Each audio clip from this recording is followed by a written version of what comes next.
بسم الله الرحمن الرحيم. عن ابي سعيد رضي الله تعالى عنه قال قال رسول الله صلى الله تعالى عليه وسلم اذا استأذن احدكم ثلاثا فلم يؤذن له فليرجع.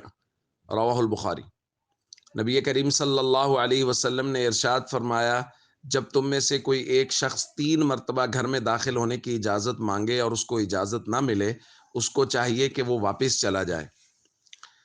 دوستو، ہم آداب کی بات کر رہے ہیں۔ پہلے سلام کے آداب کے متعلق بات چیت ہوئی ہے، اب ہے استئذان یعنی اجازت چاہنا۔ کسی کے گھر میں گئے ہیں، کسی کے دفتر میں گئے ہیں، کسی اور جگہ گئے ہیں، تو داخل ہونے سے پہلے اجازت لینا ضروری ہے۔ اور داخل ہونے کا طریقہ بھی نبی پاک صلی اللہ علیہ وسلم نے صحابہ کو اور صحابہ کرام نے امت کو سکھایا ہے۔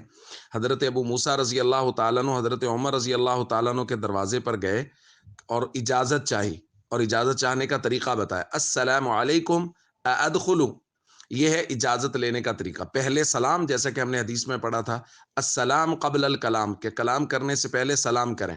تو اجازت مانگنے سے پہلے سلام کیا، پھر اجازت مانگی ایک مرتبہ، پھر دوسری مرتبہ تھوڑی دیر کے بعد کہا السلام علیکم ادخلو، پھر جواب نہیں آیا تو تھوڑی دیر کے بعد پھر کہا السلام علیکم ادخلو۔ 3 مرتبہ اجازت چاہی اور 3 مرتبہ جواب نہیں آیا تو حضرت ابو موسیٰ رضی اللہ تعالیٰ عنہ واپس چلے گئے۔ تو حضرت عمر رضی اللہ تعالیٰ عنہ نے پوچھا کہ آپ واپس کیوں چلے گئے؟ تو انہوں نے کہا حضور علیہ الصلوۃ والسلام نے ایسے ہی فرمایا تھا کہ 3 مرتبہ اجازت مانگو، اگر اجازت مل جائے تو ٹھیک، وگرنہ واپس چلے جاؤ۔ تو دوستو، یہ ہے ادب، سلام پہلے کیا جائے، پھر اجازت مانگی جائے، اور اگر 3 مرتبہ میں اجازت مل جائے تو ٹھیک، وگرنہ واپس چلے جائیں۔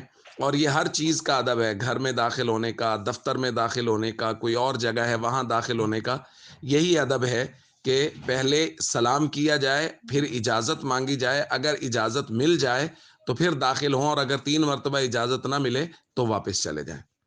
والسلام علیکم ورحمۃ اللہ وبرکاتہ۔